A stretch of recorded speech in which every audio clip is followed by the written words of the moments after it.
Growing up, they said, stay away from the caves by the cove. As a kid, that was pretty easy to do because I spent most of my time with my family. When we went down to the beach, we enjoyed walks and swim, but we never went by the cove. There was always this really creepy story about a sea monster that lived in the caves by the cove. But that leads to what I'm currently struggling with at the moment.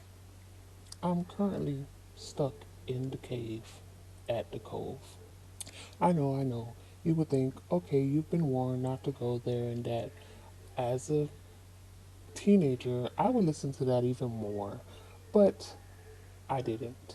Me and my friends did not listen to that. Now we are stuck here in the cave by the cove.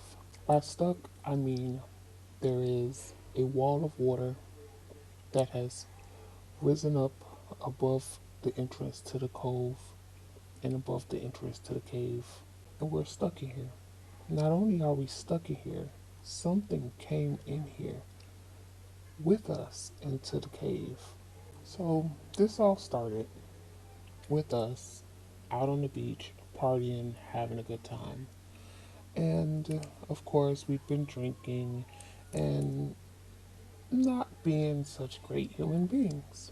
One of my friends, after a couple of beers, said we should go explore the caves down in the cove. And like idiots, we all said, oh yeah, let's go do that. We took our time, crawled down the cliffside, and pretty much came down here willy nilly with no real concept of time, nor did we even think of it.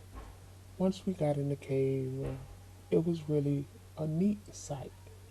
There were claw marks and bones, crabs and creatures, piles of slime and sludge, and to drunk people and high people, those type of things are interesting and it doesn't raise any flags in your brain because that stimulant is cut off. I say that to say this. Don't use drugs, kids.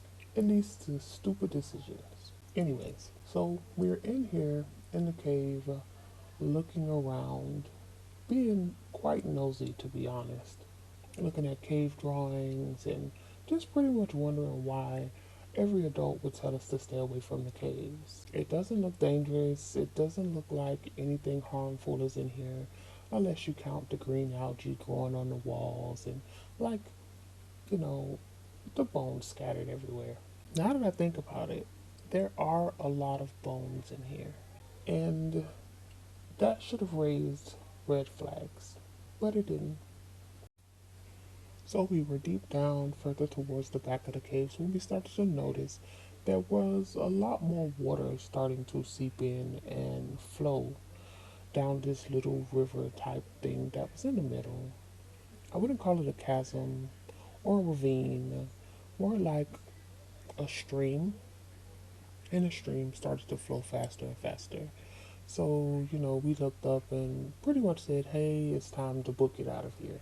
While we were booking it out of there, we come to realize that towards the front of the cave, there is something looming in front of the entrance. It is very big, long, serpent like, and has the body of like a seal, is the best I could describe it. But the head is really dragon like. The head looks like it could snap us in pieces and chomp us down and swallow us with no problem. And just from that description, now it's dawning on me about all the stories that have been floating around the village, basically speaking of this particular monster and how it has drugged many people to their deaths in the water right here by the cave. We never really even thought about it. And again, drugs cause lapses in judgment. So, the one thing that did happen when we saw this monster was that we sobered up really quickly and silently crept back into the recesses of this cave. We were looking for another way out, but there isn't any. All of the cracks and crevices that seem to lead out are way too small for us to fit through.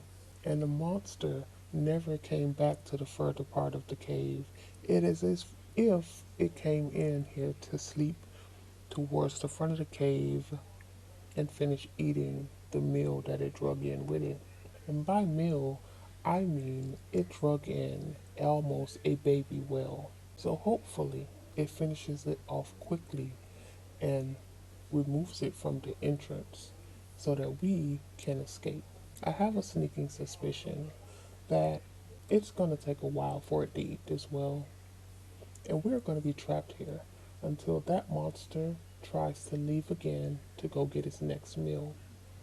And because this whale is so big, that may be weeks or months from now. How will we survive in this cave for weeks or months? I have no idea, but I do know that we need to get out of here. I'm trying to conserve my battery and my energy just in case I have to run. So I'm going to leave you guys right here. And if you're reading this, send help. We really need it. We need help in the cave down by the cove. And that, ladies and gentlemen, was another story that we have for the books. I thank you guys for listening to my story. Again, like, comment, subscribe, and hit that bell button. And I hope to see you again. Bye.